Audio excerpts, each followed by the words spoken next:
5 मिनिटं झालेली आहेत.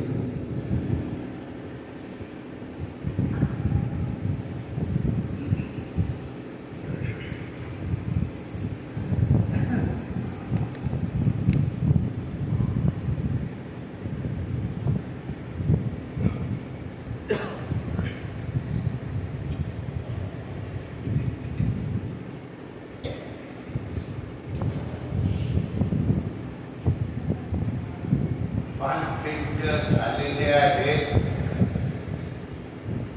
राजेभावामध्ये प्रार्थना पुरवतील आपण सर्वांनीच पाठीमागं म्हणायचं. आता विश्वात्मके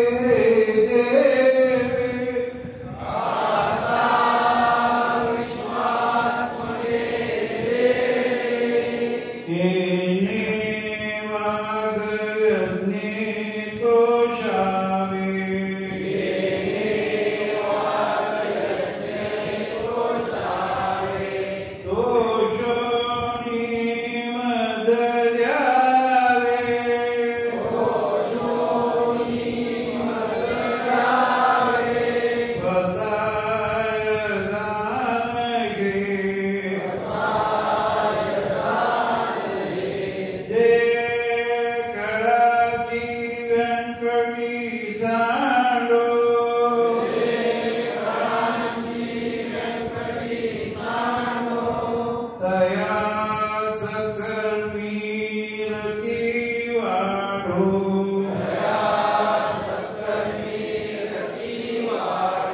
भूता परस्परे प्रणो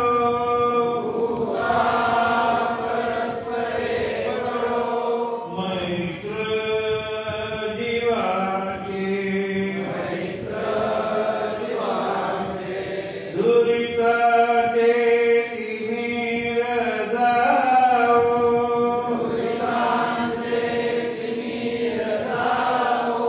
विश्वधर्म सूर्य पाहो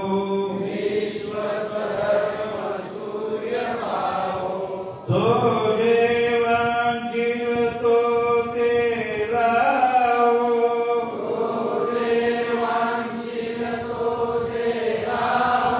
प्राणिजात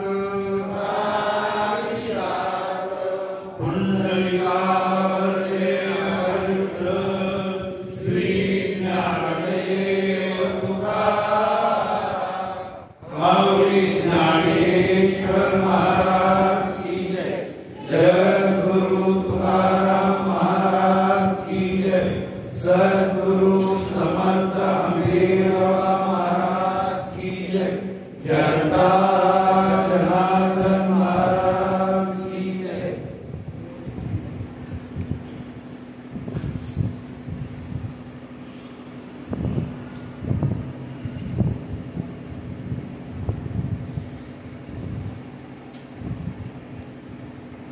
संत श्रेष्ठ ज्ञानेश्वर माऊली जगद्गुरु तुकाराम महाराज सद्गुरु समर्थ हमीर बाबा सर्व संत मंडळी कलियुगामध्ये जन्माला आली त्याचे तुम्हाला सर्वांना ध्यानरूपी गुरुनमस्मरण करण्याचं मार्गदर्शन केलं. आता या ठिकाणी पौर्णिमेला आज ओवी आहे अध्याय 9 आणि पहिली ओवी आहे. तरी अवधान एकले विधी मग सर्व सुखाचे पात्र होईले हे प्रतिज्ञे उत्तर माझे उघडायचा. माऊलींनी प्रतिज्ञा केलेली आहे, शपथ घेतलेली आहे. काय तरी अवधान एकले विधी एक लक्ष आपल्या श्वासावर द्या. आत जाताना सो बाहेर सोडताना या नामाच्या ध्वनीवर तरी अवधान एकले विधी एक लक्ष द्या. मग सर्व सुखाला पात्र व्हा. म्हणून भावानो हा मनुष्य जन्म हा लाज मोलाचा आहे. याची किंमत करता येत नाही. नरात्र नारायण होण्यास अधिकार मनुष्य देहाच्या जीवाला प्राप्त झालेला आहे. म्हणून भावानो तुम्ही आम्ही सर्वांनी भगवंताचं नामस्मरण केलं पाहिजे. अकारण सांगे तुका नाम घेता राहू नका. हा तुकाराम महाराज हाका मारून सांगतात की नाम घ्या. भगवंताचं नामस्मरण घेण्याचा अधिकार मनुष्य देहाच्या जीवाला प्राप्त झालेला आहे. इतर प्राणींच्या देहामध्ये नाही. त्या जीवाला त्या देहातून आहार निद्रा वैभवून चारच गोष्टी त्या देहातून देहामार्फत करता येतात. आणि मनुष्याला आधी दिलेलं जे ज्ञान आहे ते भगवंताचं नामस्मरण म्हणून सद्गुरु करायला सांगितलेलं आहे. म्हणून बाबांनो मनुष्य जन्म किती मोलाचा आहे लक्षात घ्या. त्याची किंमत होत नाही. पण तुम्ही आम्ही सर्वांनी भगवंताचं नामस्मरण केलं पाहिजे. एक लक्ष श्वासावर दिलं पाहिजे. म्हणजे सर्वात श्रेष्ठ असा तो अधिकार आहे. तो अधिकार त्यांच्या जीवनामध्ये प्राप्त झालेला आहे. याचा आपण संभाळ केला पाहिजे, नमस्कार केलं पाहिजे. आहे लक्ष श्वासावर देण्याचा अधिकार आहे. एवढा एकच लक्ष हे एवढी कलियुगामध्ये तुम्हाला पावर आणून दिलेली आहे. इतर या युगामध्ये कलियुगामध्ये 100 वर्षाचा आयुष्य आहे आणि त्यामध्ये निमी झोपेमध्ये गेल्यावर बालपण, तरुणपण आणि म्हातारपण या 3 अवस्थेमध्ये तुम्हाला किती नामस्मरण करता येणार आहे. म्हणून ते फार लक्षपूर्वक कलियुगामध्ये 737 वर्षापूर्वी माऊलींनी फार मोठा ताकद नावामध्ये आणून ठेवलेली आहे. एक लक्ष द्या, आपलं मन नामामध्ये नामरूप करा. मनाचा भाव नामामध्ये नामरूप करणं महत्वाचं आहे. मन लवकर सापडत नाही, पण तरी पण त्याला सापडण्यासाठी दीर्घ श्वास घ्या आणि दीर्घ सोडा. एवढी ताकद त्याच्यामध्ये आणून ठेवलेली आहे. हा त्या मनाचा फार मोठेपणा आहे. पण मन काय जाग्यावर राहत नाही आणि जन्मामध्ये मायेमध्ये गुंतलेल्या विषयामध्ये ते रंगून जातं आणि मग तेच विचार आपल्या मनामध्ये येतात आणि ते विचार आले की नामावर लक्ष राहत नाही. म्हणून नामावर लक्ष राहण्यासाठी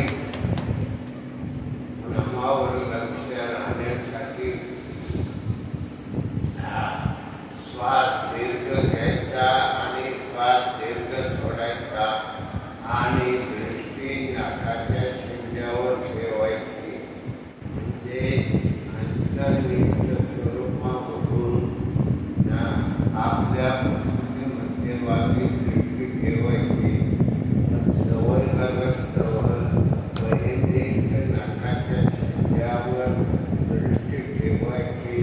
आधी उघडलेली आधी मिटलेली हा तो अधिकार आहे. 2 गोष्टी सांभाळल्या की मन नामाकडे आपोआप येतं. ते कळत येतं, ते बाहेर थांबत नाही. नामाशी नामरूप होतं. म्हणून तरी अवधान एक लक्ष देण्यामध्ये खरा आनंद आहे.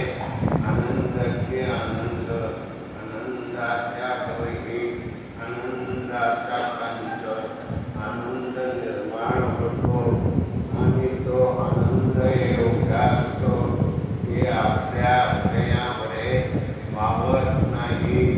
एवढा आनंद तरी अवधान लक्ष देणे हा खरा त्याच्यातला उपाय आहे. हा उपाय प्रत्येकाने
हवेमध्ये असणारे थर वाढत चाललेले आहे आणि सूर्याची किरण लवकर उष्ण स्वरूपामध्ये जमिनीवर येऊन पोहोचतात आणि त्यामुळे उष्णमान तापलं जातं व आजचा उन्हाळा किती कडक आहे माणसाला त्याचं सहन होत नाही. एवढी उन्हाची उष्णता वाढत चाललेली आहे. त्याच्यासाठी त्यामुळं हवामान बिघडलं, झाडं झुडपं तुटली, नदीची वाळू संपली, पाणी संपलं. त्यामुळं उष्णता अधिक वाढत चाललेली आहे. पूर्वी पाण्याचे झरे असायचे, नदीमध्ये ढोर राहायचे, पाणी राहायचं, उष्णता कमी असायची आणि हवेतले थर व सूर्याची किरण खाली लवकर येऊन देत नाही, ती अडवली जातात.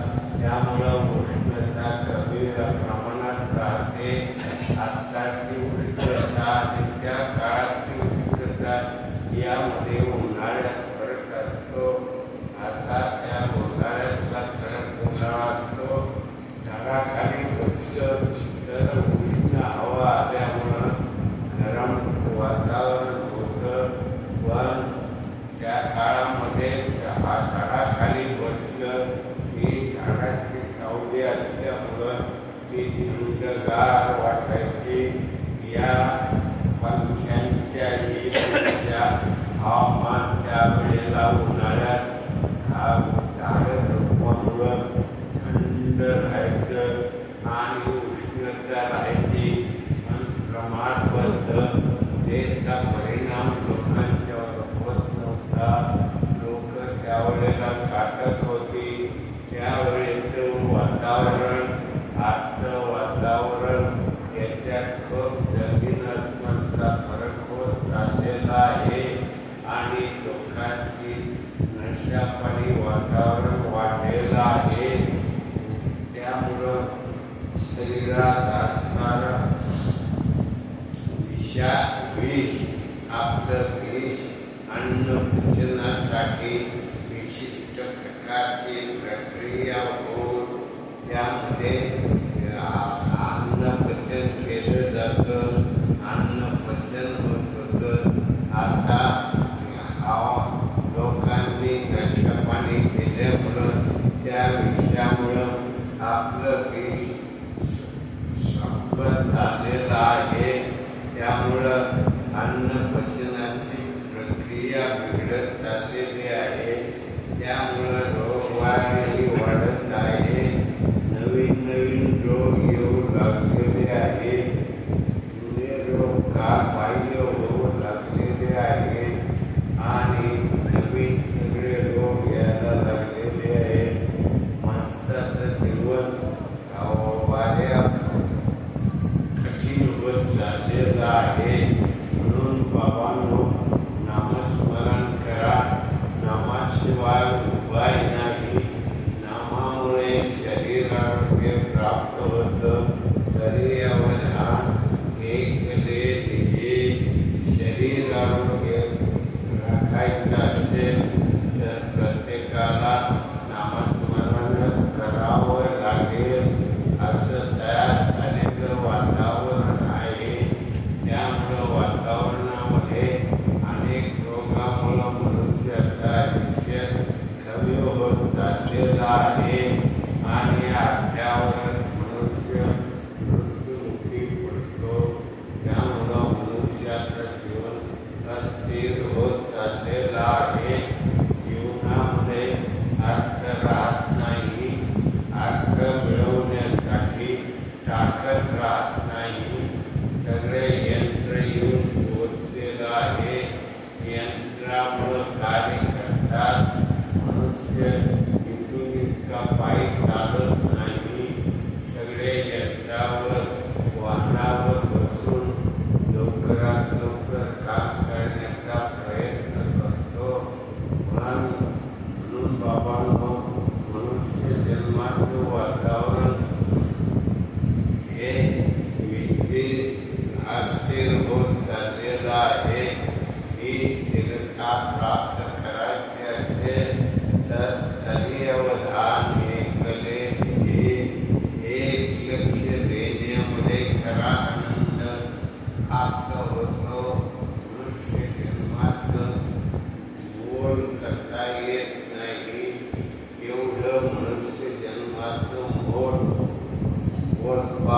संभोग आहे. नराचं नारायण होण्याचा अधिकार आहे. नर करणी करेसो नरका नारायण पंचा.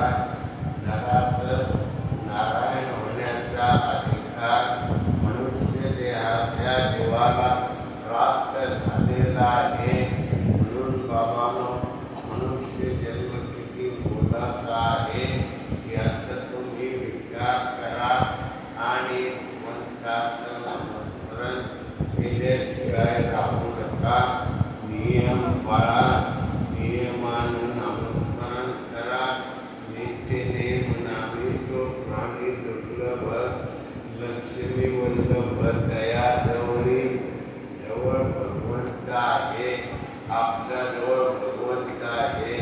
त्या भगवंतामध्ये नामरूप होण्याचं कार्य करायचे. आरोग्य प्राप्त हवं आहे ना, भगवंताचं नामस्मरण करा. आपल्याला भोग भोगावे लागतात. क्रियामन कर्मामध्ये कार्य घडलं जातं. काही वाचिक आणि मानसिक शरीराने कार्य घडतं, मनाने घडतं, वाचेने घडतं. मनाचं कार्य किती विचित्र असते याचा तपास लागत नाही. मन फार मायेतल्या विषयामध्ये अडकलेला आहे. याला इकडे याला लवकर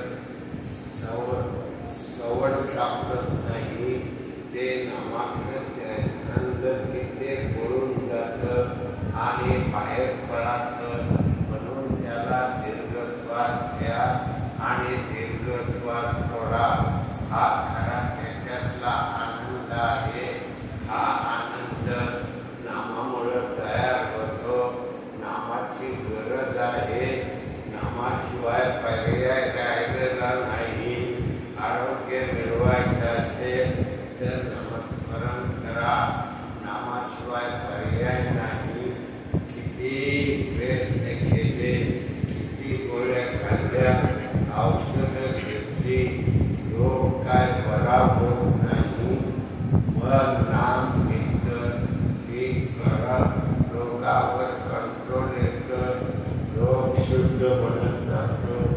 म्हणून बाबांनो, एका श्वासामध्ये कुंभक तयार झाला की कुंभकामध्ये नाभिस्थानी देवीला दाब बसतो. दाब बसला की वैरूप कुंडलीला दाब बसतो आणि मग ती आपलं मुख मोकळं करते. मुख उघडल्यानंतर शेपूट सुटलं जातं आणि मुखामध्ये ओम ध्वनी शिरला जातो. ओंकाराच्या नादबद्ध ब्रह्मामध्ये कुंडलिनीची आवाज घेतली तरी ते होत नाही आणि मग ती हळूहळू हवा वाढत जाऊन ती ताट उभी राहते. हे तिचं कार्य घडू लागतं. सोपं आहे गणित, पण माणसं इकडे लक्ष देत नाही. त्याला मार्गदर्शन तत्व लागतं. मार्गदर्शन असल्याशिवाय पुढील अभ्यास होत नाही. म्हणून सगळं यंत्रयुग आलेलं आहे. मोबाईल आलेले आहे.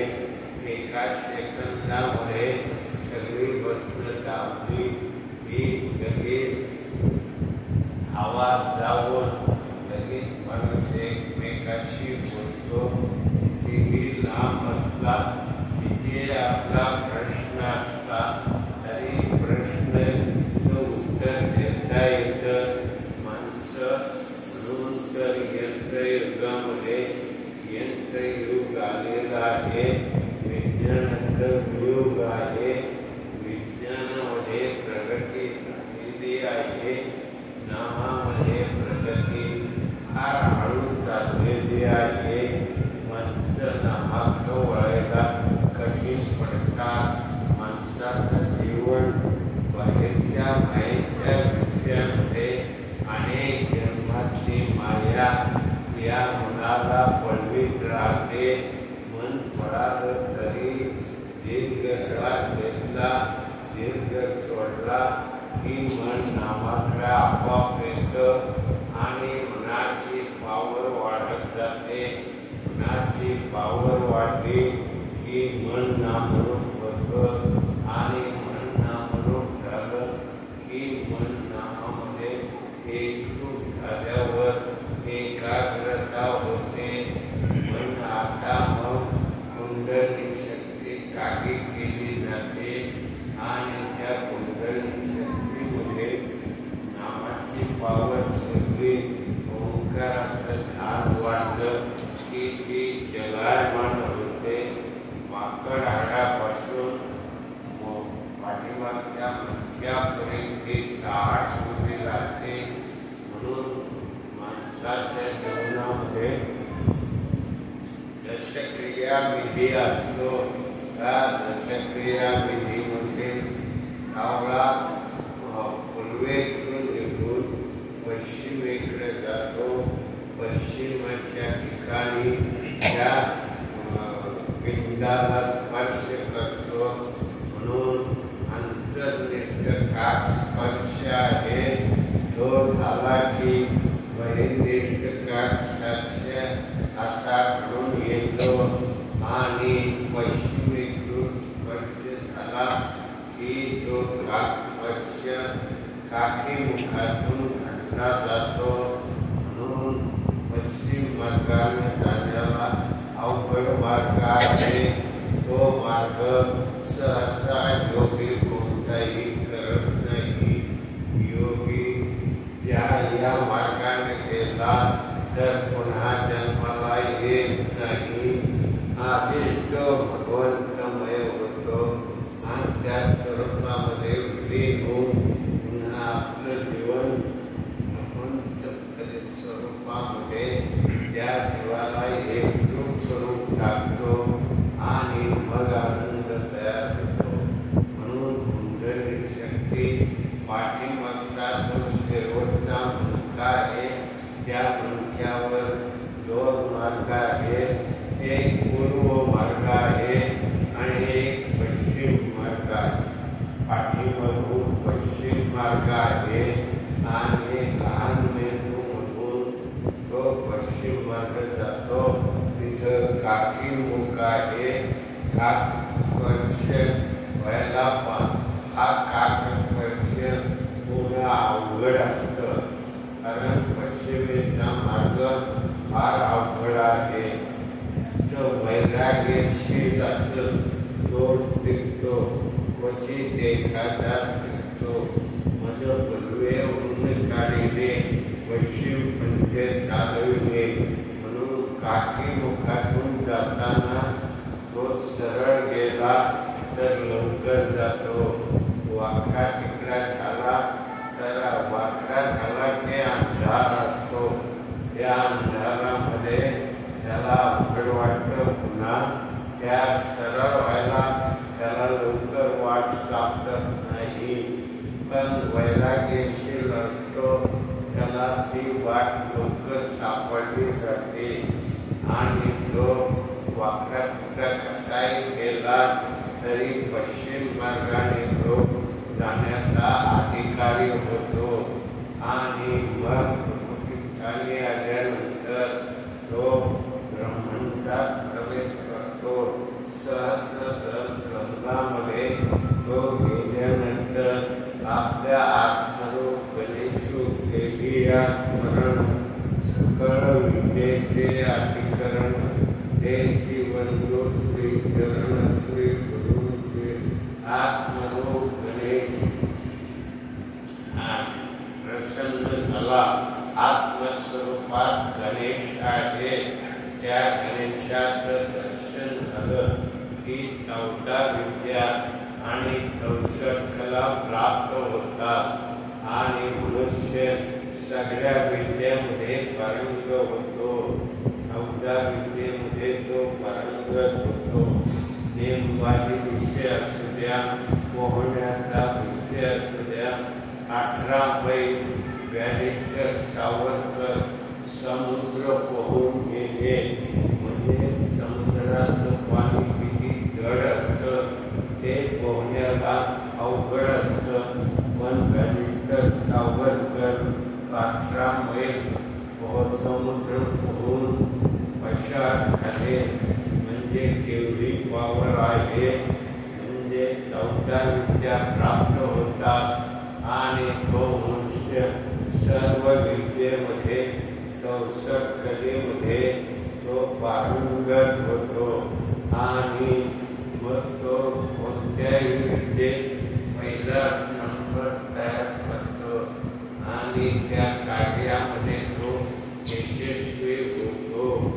म्हणून आत्मरूप गणेशाचं स्मरण करणं महत्त्वाचं असतं आणि आत्मरूपामध्ये यश प्राप्त होणं हेही महत्त्वाचं असतं आणि ते घडलं जातं आणि तो सहस्रनामातून ओंकाराच्या नादब्रह्मामध्ये तो कुठले सगळे ब्रह्मांडातले 7 चक्र उल्लंघन करत असतो आणि मग गुरुच्या सुखात पांडुरंग भेटी गुरुच्या सुखामध्ये देवरूप होतो.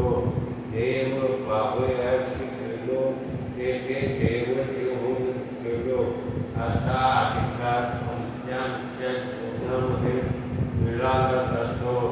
तो मिळवण्याचं कार्य जो वैराग्यशील असतो त्याला प्राप्त होतं आणि मनुष्य जन्माचं तो सार्थक करून घेतो. यातही या डोळा पाहे मुक्तीचा सोहळा सर्वकथा समीपता स्वरूपता सायुज्यता मुक्ती प्राप्त होतात आणि मुक्त होतो. पुन्हा जन्म घेतला तर मनुष्य देहामध्ये तो येतो. आपल्या हिमालयाच्या पश्चिमेमध्ये सगळे महात्मे त्या त्या देहामध्ये ते त्या ठिकाणी आहे आणि मग सगळे एकत्र आले की परमार्थाच्या गप्पा गोष्टी होतात. त्या ठिकाणी लाहिरी महाराज सगळ्या परमार्थाच्या गोष्टी ऐकण्यासाठी हिमालयाच्या कुशीमध्ये जात होते. त्यांची सर्व महात्म्यांची मीटिंग होती. त्यावेळेलाही लाहिरी महाराज तिथे जात होते. त्यांना कळत होतं की आज मीटिंग आहे. मग तिथे जातात आणि परमार्थाचे विषय ऐकत होते. असा तो खरा अधिकार आपल्याकडे आपल्या स्वतःला मनुष्य देहामध्ये दिलेला सर्वश्रेष्ठ अधिकाराचं स्वरूप आहे. असा अधिकाराचं स्वरूप प्रत्येकाला देऊन टाकलेलं आहे. पण माणसं इकडे लक्ष देत नाही,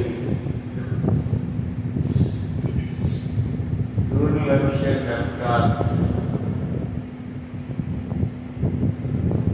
बाबांनो, मनुष्याचं जीवन हे लाख मोलाचं आहे.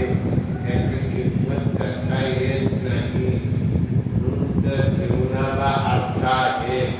अर्थ 2 बाजूने परमार्थ स्वरूपातला अर्थ आणि जीवनामध्ये प्रपंचासाठी लागणारा अर्थ.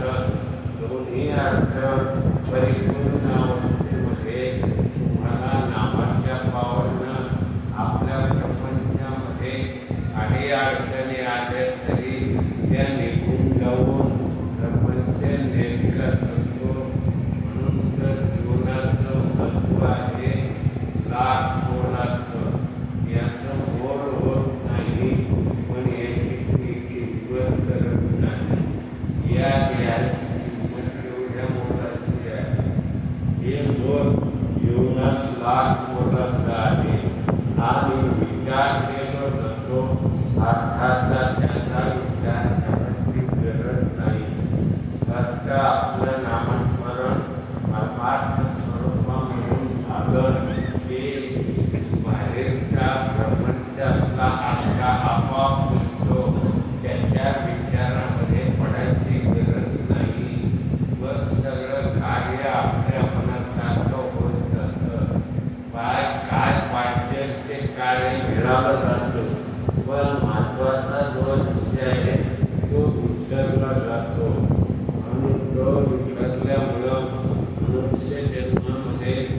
काही अर्थ राहत नाही. मायेच्या प्रपंचाचा विचार करतो.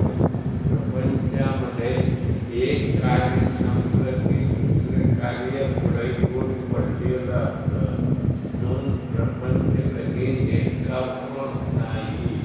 प्रपंचाचे बाजून नेमकी करायची असेल तर प्रपंचाचं नामस्मरण झालं पाहिजे. एकाग्रता तयार झाली पाहिजे. बाहेरचा आवाज बंद झाला पाहिजे. एवढं कार्य घरात केलं तर परमार्थामध्ये असणारा त्या परमार्थामध्ये गृहस्थाश्रमामध्ये लागणारा अर्थ आपोआप प्राप्त होतो. तो हे मनासारखा होतो. पण आपण आपल्या प्रपंचाच्या विषयावरच आपण आपलं मन लावून धरतो. त्यामुळे नामावर लक्ष येत नाही आणि मग आपला प्रपंचाच्या काळजीमध्ये काळजी करत करत करत करत आयुष्य संपत जातं. सेकंदानं आयुष्य कमी होत चाललेलं आहे. आयुष्याची मर्यादा कमी होत चाललेली आहे. म्हणून बाबांनो, दिवस कधी जातो याचा तपास लागत नाही. कारण प्रपंचाचा विचार करता करता आपल्याला ती वेळ निघून जाते आणि मग प्रपंचामध्ये अडकतो. माझा अर्थ कधी लवकर मला मिळेल आणि अर्थामध्ये कशी वाढ होईल हे त्याच्या मनाचा भाव वाढत जातो. आणि त्यामुळं जीवनाचा जो एक मनुष्य जन्मातला फार मोठा अर्थ आहे तो अर्थ माऊलींनी जाणला. आणि 16व्या वर्षी असणारा तरुण ज्याने ब्रह्मज्ञानाचं ज्ञान ज्ञानेश्वरीच्या ईश्वरी स्वरूपाच्या ज्ञानानं तयार केलं. नामामने ग्रंथ श्रेष्ठ ज्ञानदेवी एक तरी ओवी अनुभवावी. एक ओवीचा अनुभव घ्या हरी अवधान एक खरे मग सर्व सुखाचे केवढी ताकद त्या शब्द ब्रह्मामध्ये केवढी लगेच एकाग्रता होण्याची क्रिया निर्माण होते. त्या शब्द ब्रह्मामध्ये परमार्थ तयार होतो. आपण बोलतो तो मायेचा शब्द. त्या मायेच्या शब्दामध्ये आपल्याला रजगुण तमोगुण सत्वगुण तयार होतो. सत्वगुण चांगल्या विचाराचा आहे. रजगुण स्वास्थ्य आहे आणि तमगुण वाईट आहे. ह्या तिन्ही गुणामध्ये माणूस अडकलेला आहे आणि विषयामध्ये गडबड झालेला आहे. शब्दरूप रस गंध स्पर्श पाचही विषयामध्ये अडकून पडलेला आहे. त्यात काम क्रोध मद मत्सर अहंकार इच्छा वासना बुद्धी भ्रांती याच्यामध्ये तो अडकतो. विवेक वैराग्य बोध ज्ञान दया क्षमा शांती भक्ती इकडं कमी अडकतो. विचार करतो पण विचारामध्ये काम राहत नाही. तो ते चांगले विचार सोडून देतो आणि वाईट विचार येतात. म्हणून मन हे विचित्र आहे. सात्विक विचार त्या मनामध्ये चांगले विचार येतात. संतांची स्वप्न पडतात. संत हे महात्म्य आहे. सद्गुरु श्रेष्ठ आहे. सकळ देवा वरिष्ठ सद्गुरु सेवा. सद्गुरु सेवा सकळ देवा वरिष्ठ असते. तिथं त्या ठिकाणी मनुष्य म्हणजे सद्गुरु सेवेमध्ये अडकत नाही. बाहेरच्या विषयामध्ये अडकतो आणि सद्गुरु सेवा ही श्रेष्ठ आहे. आणि या जीवन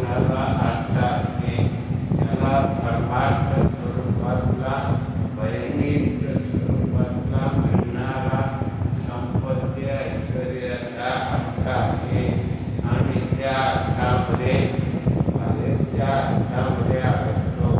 या परमार्थाच्या अर्थामध्ये अडकला तर तो बहिर्निष्ठ प्रपंच आपोआप चांगला होतो.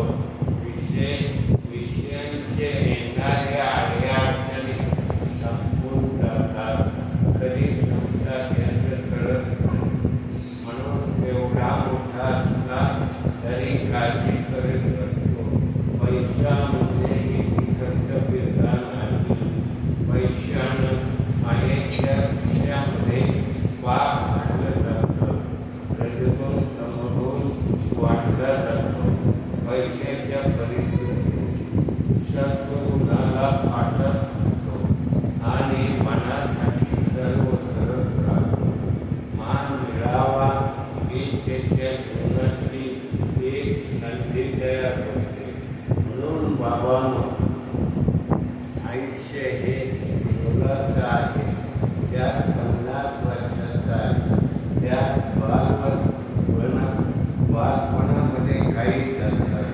तारुण्यात विषय सुखामध्ये दिसतात आणि वय झालं की इंद्रिय जुळली ही इंद्रिय त्रास देतात आणि मग म्हातारपणी काय करणार म्हणून ते कार्य करता येतं. कलियुगामध्ये कोणत्याही वयामध्ये ढोंगरे दादा 75 ते 76 वर्षाचे ढोंगरे दादा होते. त्यांनी बाबांच्याकडून अनुग्रह घेतला. 13 दिवसात या माणसाला उठून चालता येत नव्हतं. चालण्याची ताकद नव्हती.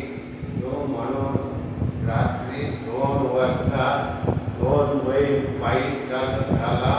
पाण्यातून चालत झाला आणि बोलल्यावर सांगितलं, दादा तुम्ही गणपतीकडे जा, तुम्हाला सगळं मार्गदर्शन करतील. बाबा आल्यावर सांगा.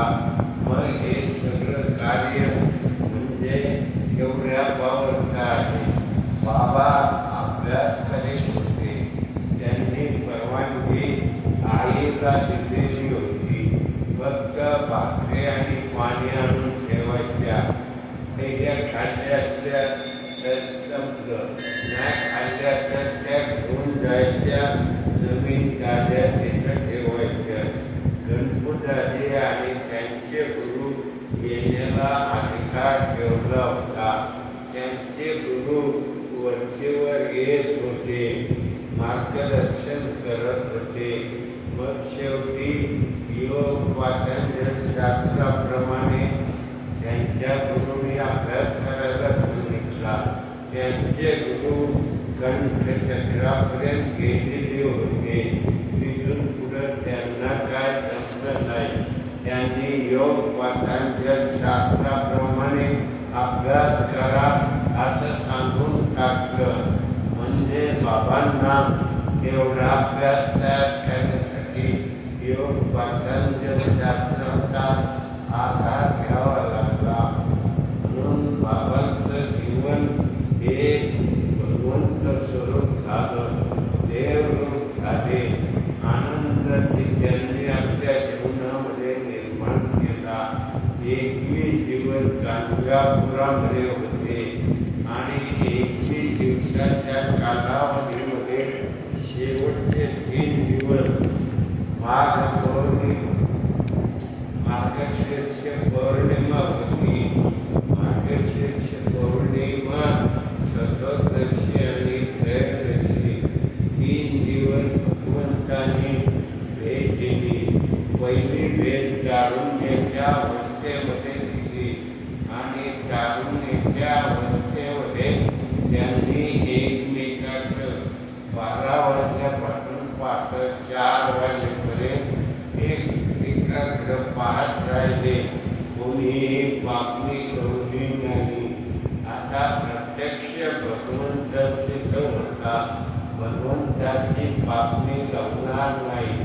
मग बाबांची ही बातमी लावली नाही म्हणजे केवढं सामर्थ्य तयार झालं. मग चतुर्दशीच्या दिवशी दिवशी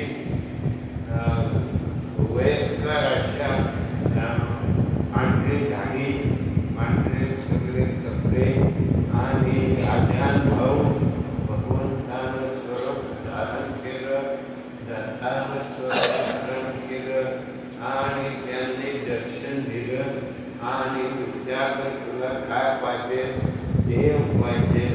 मग ज्ञान सांगितलं, संपूर्ण ज्ञानेश्वरी प्रतिपादन केली आणि शेवटी सांगितलं तुला देव पाहिजे तर घरी मिळेल, इथं प्रसिद्ध करावं लागेल, दाखला घरी जा. मग शेवटचा 21वा दिवस पौर्णिमा, मार्गशीर्ष पौर्णिमा एवढा त्यावेळेचा त्यांचा तो अधिकार केवढा होता.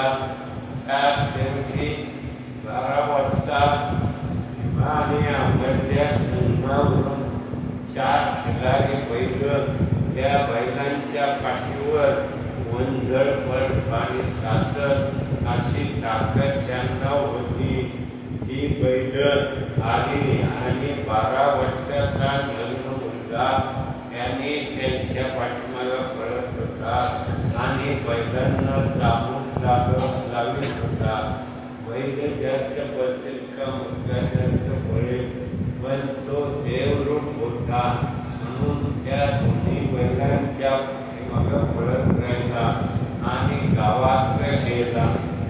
दिशेनाशी झाली आणि मग 2 तासांनी रात्री 2 वाजता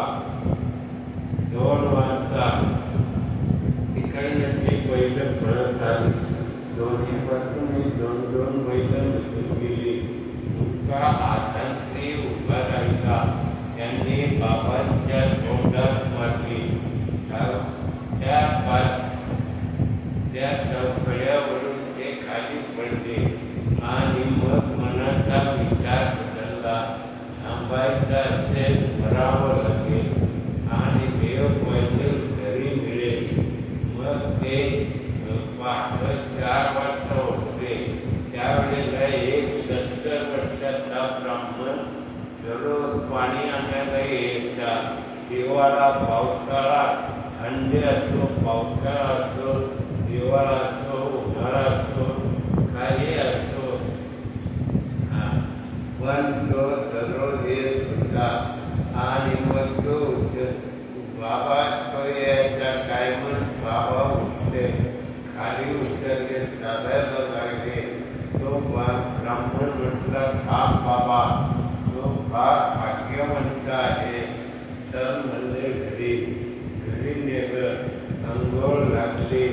लिंबाचा पाला, चिंचेचा पाला, अजून पाला टाकून गरम पाण्याने अंघोळ लागली आणि बाबांना त्यांचा 21 दिवसाचा उपवास सोडायला लावला. आणि मग त्यांनी सांगितलं बाळ, या कट्ट्यावर 1 दिवस 2 दिवस जास्तीत जास्त क्वचित 3 दिवस बसायचे. 3ऱ्या दिवशी बसत नव्हते. 2 दिवस लोक जास्त बसत होती. 3ऱ्या दिवशी क्वचित बसणारी होती. मग त्याला एवढं पुढे जायचंय, एवढं स्टेशनचं तिकीट काढून दिलं. गाणगापूर स्टेशनला नेलं टांगा दुखून आणि एवढचं तिकीट काढून दिलं. मग बाबा घरी आले. मग 50 बाबांकडे गेले, अनुग्रह घेतला. त्यावेळेला अनुग्रह घेताना कानात सांगायचं, आत घेताना सो, बाहेर सोडताना हम, श्वासामध्ये जपायचं, एवढंच सांगत होते. असं बाबांच्या सारखं उघडं केलं नाही. बाबांना परवानगी दिली नामस्मरण करायला, द्यायला. तर ते म्हणजे मी माझ्या मताप्रमाणे उघडत खुलं सांगेन. मग बाबा याच्या माझ्या पेक्षा उत्तम तऱ्हेनं अर्धा पाऊण तास ते नामस्मरण सांगत होते आणि ते सगळं त्याच्या घरी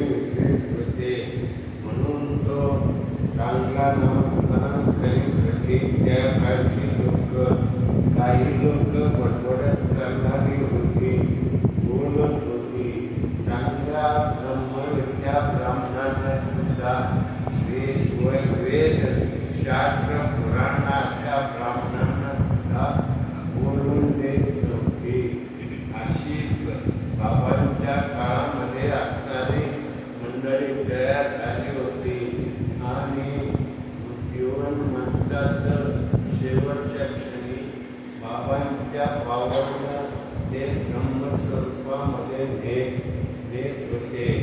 गणपती होते. शेवटच्या क्षणाला तळेगावला कार्यक्रम होता. त्या कार्यक्रमामध्ये बाबा होते आणि बाबांनी गणपतीच्या वासना मासावर केल्या, पण त्यांनी स्वर्गात नेऊन पोचवलं आणि त्यांचं जीवन सफल करून टाकलं. अशी पावड बाबांची होती. नारायण गवाऱ्यालाही तेच केलं आणि मग जमालभाई पटेल हा ब्रह्मस्वरूप झालेला होता. बाबांच्या बरोबरीने त्यांनी अभ्यास केला आणि एक उन्हाळ्याचे एकत्र येऊन अभ्यास करायचे. त्यावेळेला तो जमालभाई पटेल ब्रह्मस्वरूपामध्ये गेला आणि त्याच्या मनात आलं की आपले मित्र काय करतात, म्हणून त्याने आपला आत्मा बाहेर काढला आणि बाहेर पाहिलं. तिघजण झोपलेलं आहे. येगेशबाई, गणपत नावी, नारायण गवारी हे तिघ झोपलेले आहेत. बाबा ध्यानामध्ये होते आहे. जागृत झाला. मग लवकर जमाना म्हणून पायाच्या गुडघ्यापासून झटका देत श्वासापर्यंत आला आणि पटकन आत गेला आणि मोठ्याने ओरडला, समजा मेला. मग ही तिघ जागे झाली. तोपर्यंत बाबाही जागे नव्हते. मग बाबा जागे झाले आणि मग आनंद सांगितला. एवढा मोठा आनंद सांगितला. एवढा आनंद आहे जीवनामध्ये. हे जीवनाचं भाग्य असावं लागतं. म्हणून सद्गुरू हे ब्रह्मवेत्ते असावे लागतात आणि मार्गदर्शन तत्व करावं लागतं. नाहीतर मग आठवटा मार्गदर्शन होऊ शकत नाही. मग कुठंतरी चुकला जातो. म्हणून बाबांनो, मनुष्य जन्माचं मोल करता येत नाही. इतकी ताकद नामामध्ये आहे. तरी अवधान एकले तिथे. मग सर्व सुखाचे पात्र होते. हे प्रतिज्ञ उत्तर माझे उघड ऐका. केवढी मोठी प्रतिज्ञा माऊलींनी केली. आज कलियुगामध्ये प्रतिज्ञा करीत नाही. 5000 वर्ष होऊन गेली कलियुगाला आणि कलियुगात एवढी आज माणसं दबाड बोलायला लागलेली आहे. वेशनी बनत चाललेली आहे. रोगराई वाढत चाललेली आहे. जीवनाचं कार्य संपत उद्ध्वस्त होत चाललेलं आहे. म्हणून बाबांनो, नामस्मरण करा. नामस्मरण केलं की आपलं जीवन सुखी, समृद्धी, ऐश्वर्यवान होईल आणि जीवनाचा भक्तीच्या सोहळ्याचा आनंद भोगला जाईल. आनंद तयार होईल आणि मग हा पुढील अंतर्निष्ठ अभ्यास चालू राहील. अंतर्निष्ठ अभ्यास चालला की उष्णतेच्या पावरने रोगराई संपली जाऊन मनुष्य चांगला बनतो, भाग्यवंत बनतो. पण भोग हे भोगावे लागतात, भोगून सारावे लागतात. सर्वांग ऋषी होते. मग ब्रह्मकर्मात्म स्वरूप झाले, देवरूप झाले. आपल्या काकड्यावर रक्तपितीचे गाठ ठेवले. त्या रक्तपितीचा त्रास त्यांना होत नव्हता आणि मग त्या रस्त्याने राम येणार आहे हे त्यांना कळलं. मग त्यांनी राम जवळ यायच्या टाइममध्ये आपल्या अंगावर असणारं रक्तपितीचे बाजूला काढून टोपली खाली घालून ठेवले एका कोपऱ्यात राम आले, रामाचं आदर स्वागत केलं, गप्पा गोष्टी झाल्या, रामाचं दर्शन झालं. मग रामाचं दर्शन ही कोटी तिकडे गेलं. मग त्याने विचारलं त्या खाली काय आहे? म्हणजे नका माझं प्राप्त आहे, तुम्ही नका तिकडे जाऊ. नाही पण रामाने आधी विचारलं आणि मग दाखवलं हे कातड आहे, ज्याला कातड बाजूला काढून ठेवता येत एवढी ताकद होती. मग ते भोगीत का होते तर भोग भोगायचा होता म्हणून ते भोग भोगीत होते. म्हणून बाबांनो, मनुष्य जन्मामध्ये आपण केलेलं पाप पुण्य भोगून सारायचं असतं आणि परमार्थ नाश पावत नाही. तो आपल्याला शेवटच्या क्षणापर्यंत निघून पोचवतो. हे कार्य तयार होतं. म्हणून बाबांनो, मनुष्य जन्माचं कार्य लाख मोलाचं आहे, त्याचं मोल करता येत आणि अशा मोलाचा योग तुम्ही मनुष्य देहामध्ये आलात आणि परमार्थात आलात आणि म्हणून बाबांनो भगवंताचं नामस्मरण करा. हरे अवधान एक लक्ष द्या आणि सर्व सुखाला पात्र व्हा. मन प्रसन्न करा, मन नामरूप करा. मनाची प्रसन्नता ही तुमच्या जीवनामध्ये भाग्य आहे. म्हणून बाबांनो, मनुष्य जन्म पुन्हा नाही, लवकर मिळत नाही. म्हणून नामाची पावर तयार करा आणि मनुष्य जन्मामध्ये येऊन पुन्हा अभ्यास करा, एवढी विनंती करतो. आणि नामाचं नामस्मरण करा ही तुम्हाला प्रेमाची आग्रहाची विनंती करून या ठिकाणी रोजन सेवेला विराम देतो.